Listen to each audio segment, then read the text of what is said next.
Salam hörmətli izləyicilər, yenə də WhatsApp kanalımızda paylaşdığımız sualların izahına davam edirik. Qeyd edim ki, bunu da izləyicilərimiz xahiş etmişdi. Bu suallar əvvəlki illərdə keçirilmiş 9-cu sinif buraxılış suallardır. Hansı cümlədə həmcins mübtədalar işlənmişdir? Bizə lazımdır həmcins olan mübtədalar.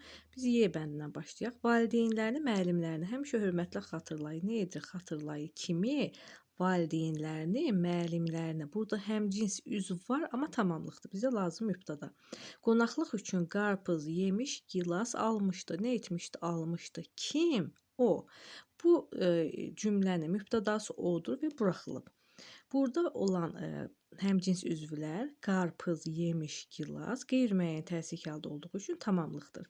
Nəyi almışdı? Qarpızı, yemişi, gilası. Burada da yenə həmcins mübtəda yoxdur. C bəndi kənd sakini Musa kişi bu söhbətlərdən yorulmuşdu. Burada tiri olduğu üçün təbii ki, burada Musa kişi bu həmcins mübtəda yox, əlavədir. Ona görə C bəndi də ola bilməz. A bəndi şagirdlərin, müəllimlərin sevilmisi məktəbi tərk etdi. Nə etdi? Tərk etdi. Kim? Şagirdlərin, müəllimlərin sevilmisi. Burada həmcins sözlər var, yəni şagirdlərin, müəllimlərin, amma bu müstəqil cümlə üzvü deyil. Söz birləşməsi birlikdə mübtəda olduğu üçün burada həmcins mübtəda yoxdur. A bəndində çıxırıq, qaldı B bəndi. Ruhu, qəlbi, ürəyi xalqla birlikdədir. Necədir? Birlikdədir. Nədir birlikdədir?